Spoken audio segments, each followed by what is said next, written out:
Salut à toutes et à tous, c'est Ilyes. On se retrouve pour une nouvelle interview avec Fares Ziam. Le Smile Killer affrontera le recordman du KO le plus rapide de l'histoire de la catégorie des poids légers à l'UFC. Ce sera le 26 février lors d'un UFC Fight Night qui s'annonce très intéressant, puisqu'en plus du combat de Fares, eh bien, on retrouvera en combat principal un certain Islam Makhachev, Benel Dariush, ou plutôt l'inverse, Dariush Makhachev. Ça s'annonce assez lourd. Salut Fares, comment tu vas? Salut Lies, ça va très bien et toi?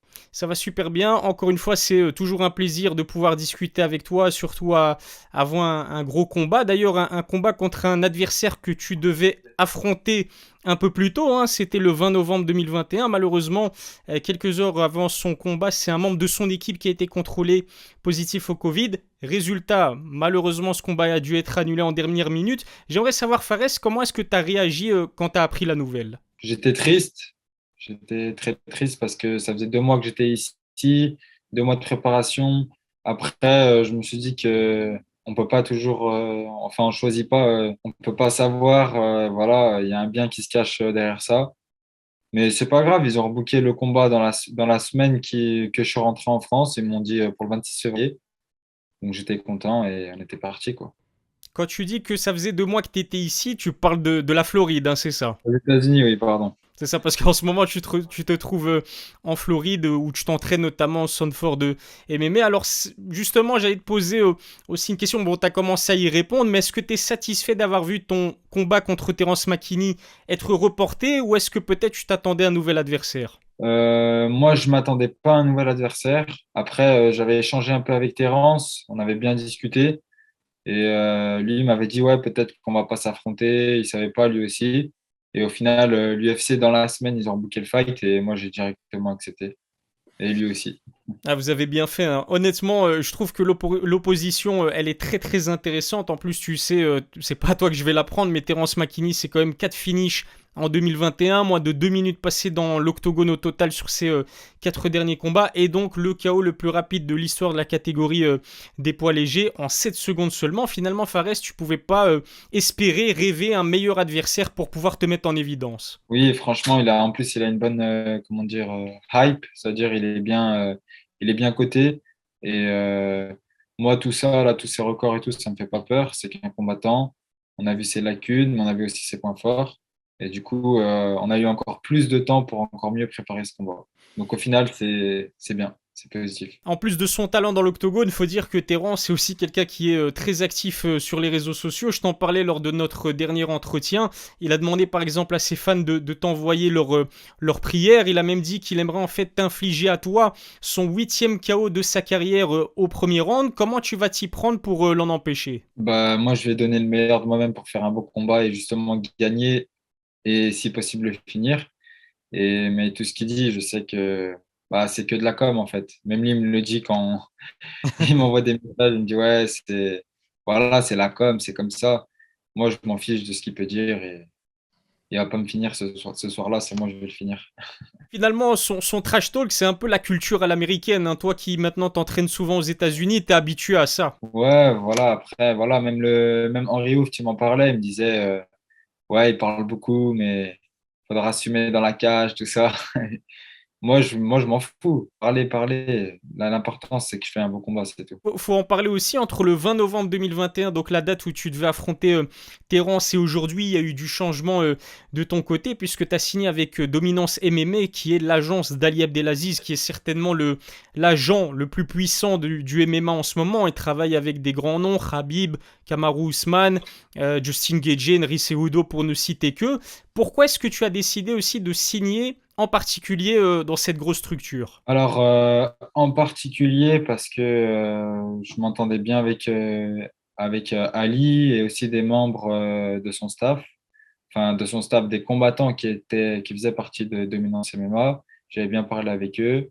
Et voilà, c'est professionnel et personnel aussi. Et du coup, moi, je suis content d'avoir signé là-bas. La connexion, elle s'est faite via ces combattants que vous avez en commun, c'est ça, hein? Non, la première connexion, c'est quand j'avais combattu à la Fight Island.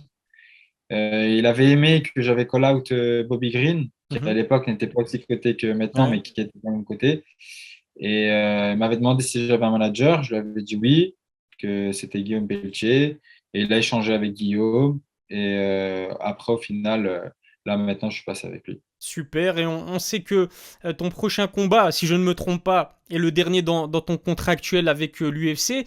Est-ce que le fait d'avoir un manager comme Ali Abdelaziz, on sait que c'est quelqu'un d'assez affluent notamment à l'UFC, puisqu'il est pote quasiment avec Dana White, est-ce que ça peut faciliter ta prolongation de contrat dans l'organisation, quel que soit le résultat le 26 février ou pas du tout? Je pense que oui, je pense qu'il gérera mieux ça. Mais après, il n'y a pas que ça. Je pense que j'ai fait aussi quand même 2 victoires. Donc après, l'UFC, à voir. En ce moment, il vire quand même pas mal de monde.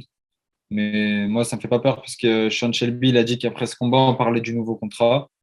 Donc, c'est que c'est en belle voie, quoi. En plus de ta signature avec Dominance et donc avec Ali Abdelaziz, tu t'entraînes, on l'a dit, depuis quelques mois maintenant au Sanford MMA en Floride. Pour les personnes qui ne le savent peut-être pas, c'est l'une des salles les plus réputées aux États-Unis avec un entraîneur de classe mondiale, Henry Hooft.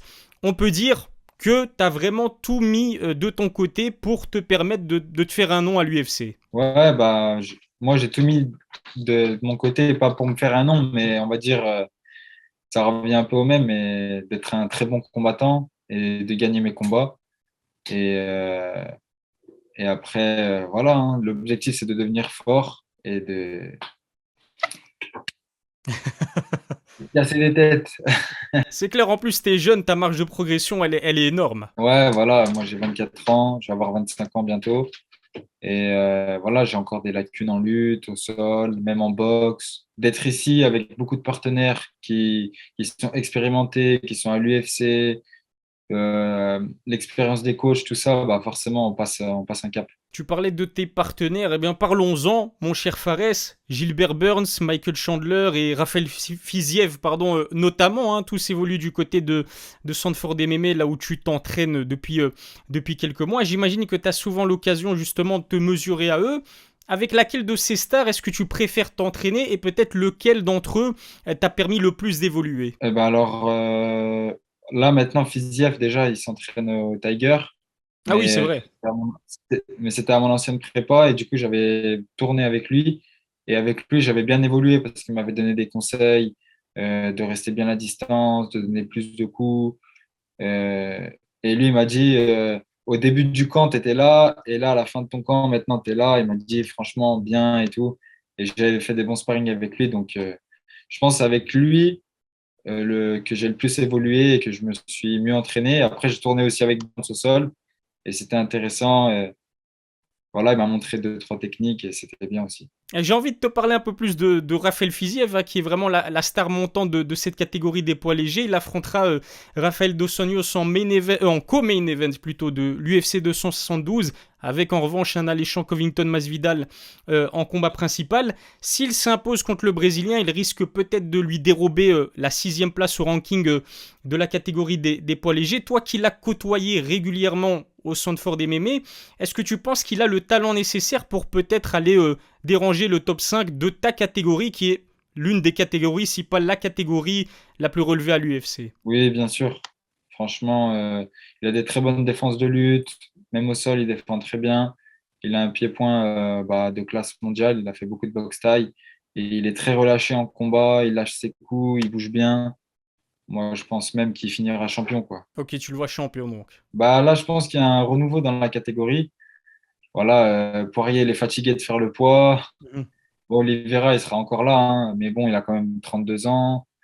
Voilà, je pense que le prochain champion, ce sera Islam. Et je ne vois pas Islam continuer encore longtemps aussi. Et je pense qu'il finira champion Fiziev. Merci beaucoup Fares d'avoir répondu à mes questions, c'était vraiment très intéressant comme d'habitude avec toi. J'ai juste une dernière question à te poser. Je sais que tu as lancé ta chaîne YouTube il y a quelques mois, tu y partages tes vidéos de tes préparations avant un combat. Alors j'aimerais savoir quand est-ce que le prochain épisode va sortir. Ah, donc j'ai fait un post tout à l'heure, donc normalement, ça sera bientôt.